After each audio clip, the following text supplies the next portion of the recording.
Et bienvenue sur le podcast Les Hardis.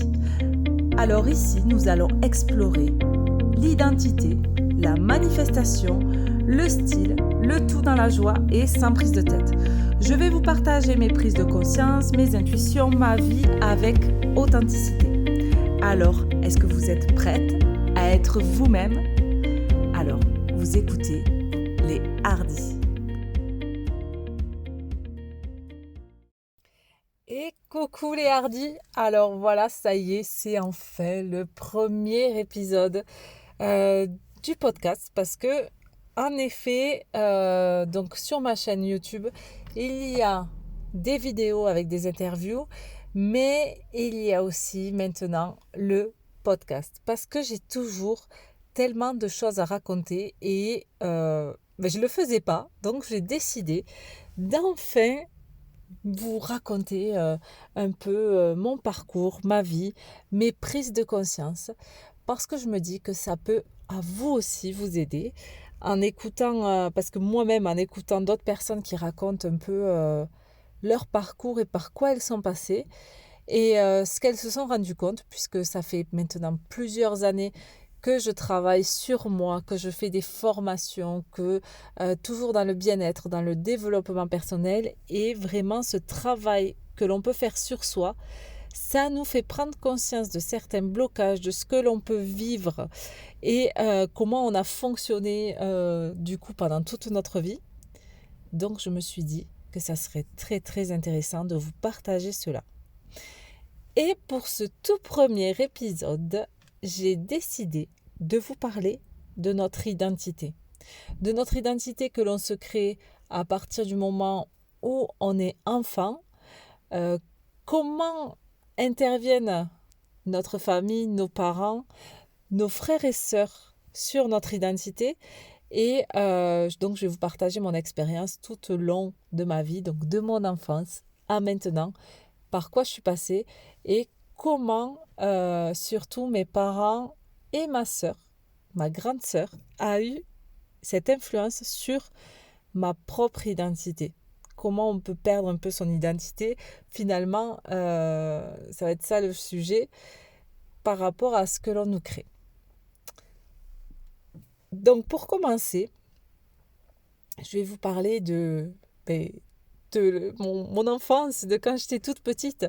C'est vrai que, donc comme je vous ai dit, je vais vous parler de ma grande sœur parce que on n'a que 16 mois de différence. Et en fait, le fait d'être si proche en âge a fait qu'on nous a beaucoup comparés, on nous a identifiés en nous pointant, on va dire, toutes nos différences. Et du coup, je me suis formée et j'ai grandi en essayant d'être ce que l'on me disait que j'étais. Par exemple, j'ai toujours, moi que depuis que je suis petite, pour vous faire un topo, pour essayer que vous visualisez bien, puisque du coup c'est un podcast, donc c'est compliqué peut-être en audio de comprendre, mais je vais essayer de vous détailler comment j'étais et comment elle était pour que vous compreniez bien la différence. Moi, je suis donc la petite fille qui adore monter aux arbres, jouer dans la terre, se salir.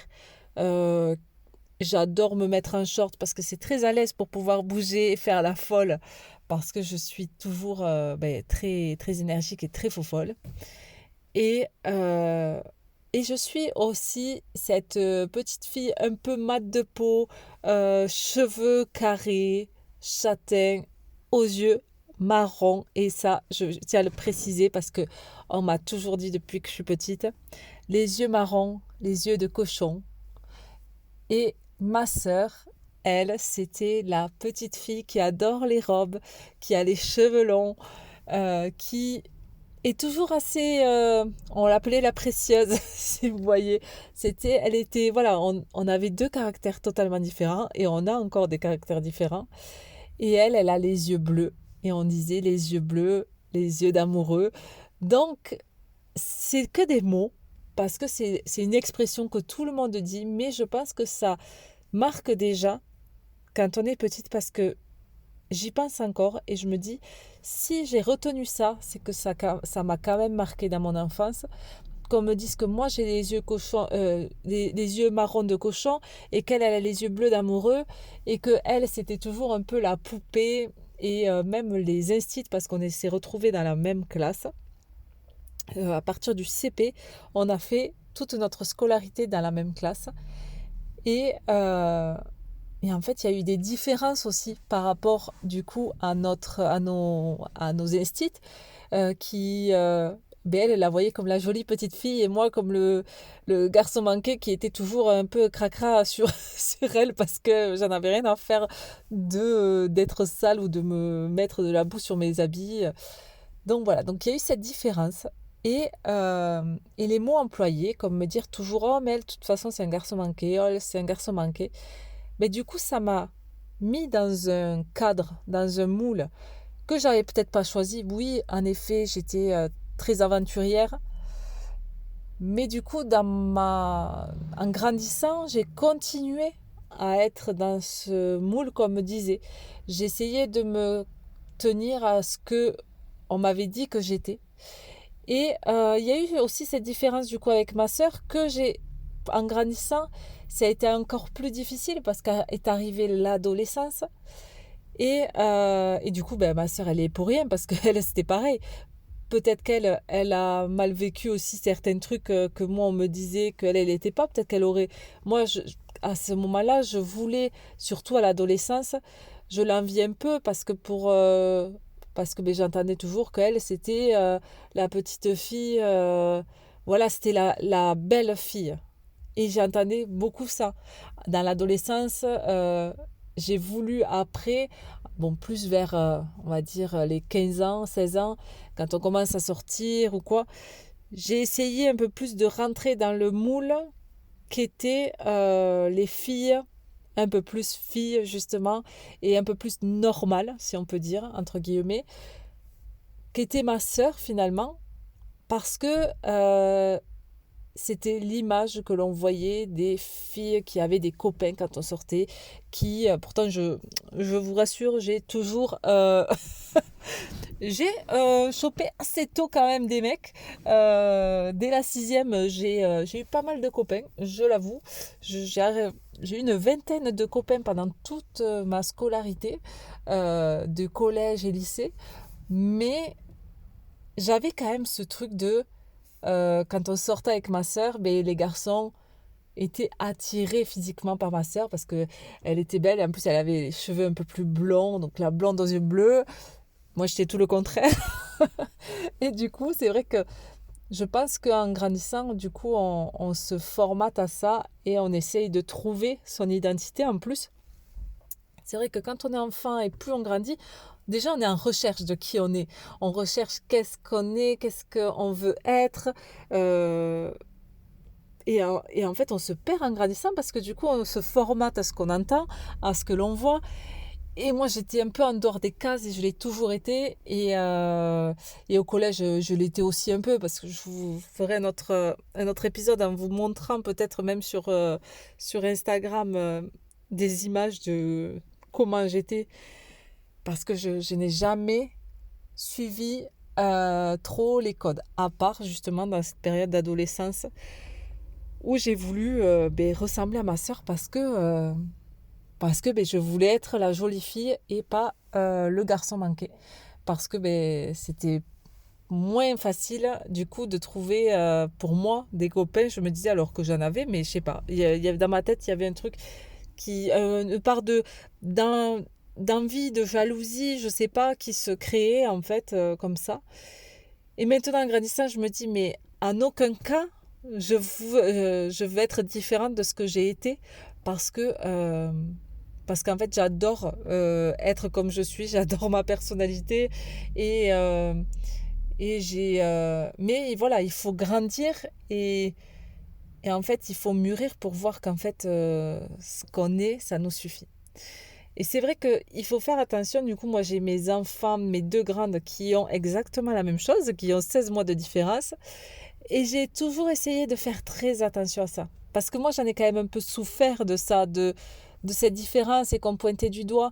Et je me dis, peut-être que du coup ma sœur, alors je sais pas, il faudra que je lui pose la question, mais je me dis peut-être que ma sœur, elle, se disait qu'elle aimerait bien être comme moi parce que peut-être pas, hein, mais j'essaye de m'imaginer que moi, par exemple, je voulais être comme elle parce que on disait que c'était la jolie fille.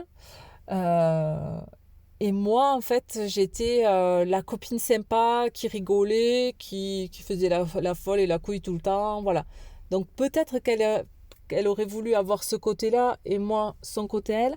Peut-être qu'on s'enviait l'une l'autre, je sais pas. Mais du coup, c'est très compliqué. Donc je sais pas si vous êtes passé par là déjà, mais c'est très compliqué de se construire quand on est enfant et qu'on nous met dans des cases comme ça et que l'on nous compare à quelqu'un. Et, euh, et vraiment, en grandissant, il faut que vous essayiez de regarder vraiment tout le positif. En fait, moi, je me suis perdue du coup à l'adolescence, puisque du coup, j'ai voulu me calquer à quelqu'un que je n'étais pas. Et quand je réfléchis à qui j'étais quand j'étais enfant, et ce que je voulais, et comment je me suis... et comment je me sens bien, en fait. Et je me dis, bon, maintenant, je suis plus garçon manqué, mais j'adore quand même. Voilà, j'ai les cheveux courts, j'adore avoir ces cheveux courts. J'aime le côté, ben, je vais vous parler, et relooking énergétique un peu, mais j'aime ce côté feu, ce côté, mais aussi sexy, très féminin, que j'avais peut-être pas, ben, parce que quand j'étais enfant, je pensais pas trop à la féminité, mais vous voyez, la féminité dans le sens sexy, j'aime ce côté, ouais, je sais pas, ouais, feu, et en même temps ce côté pétillance de l'air où j'ai envie de couleur, j'ai envie de fun, de joie, parce que je l'ai toujours été aussi.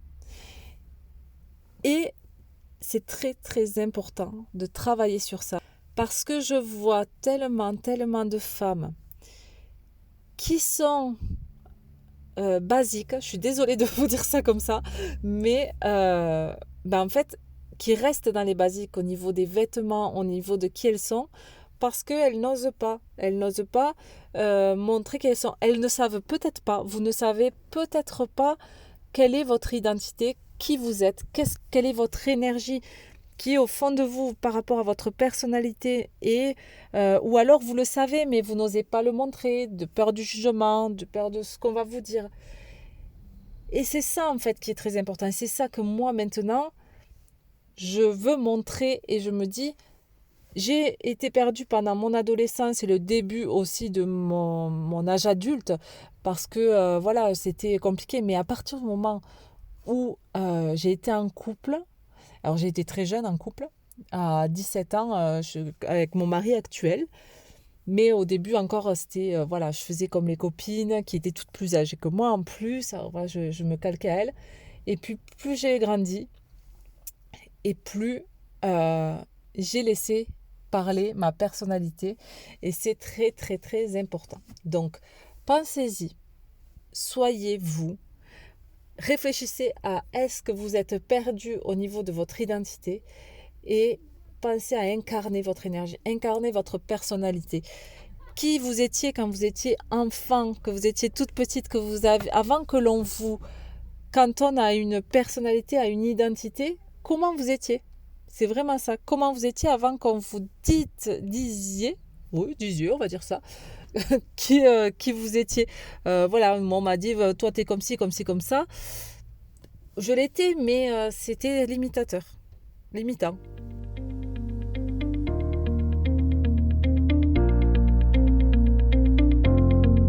Donc maintenant, je pense que vous en savez un peu plus sur moi, sur aussi pourquoi j'en suis arrivée à aider les femmes à trouver leur identité, à trouver qui elles sont, à trouver leur style, à incarner qui elles sont. C'est vraiment par mon vécu, par vraiment cette introspection que j'ai eue sur moi, sur ma vie pendant ces années de développement personnel. Et que je me suis dit, en fait, là où je me sens le plus épanouie, c'est quand je suis moi-même. Et même si je ne le suis pas encore à 100%, et ça, j'en suis sûre qu'il y a plein de choses encore que je bride et que je n'ose pas, mais je sais que le bond déjà que j'ai fait en avant pendant ces 6 ou 7 dernières années. C'est déjà énorme et je me sens tellement bien en fait. Je suis... c'est très rare quand je suis triste ou négative. Et en fait, ça m'a permis de rester vraiment dans le côté euh, positif et joie en fait de la vie que d'être moi-même. Et j'ai l'impression que la vie est beaucoup plus facile, beaucoup plus douce et ouais, c'est beaucoup plus facile. Donc, mais je vous invite à faire cette analyse du coup que je vous ai dit avant. Et, euh, et je vous dis à bientôt pour des prochains épisodes.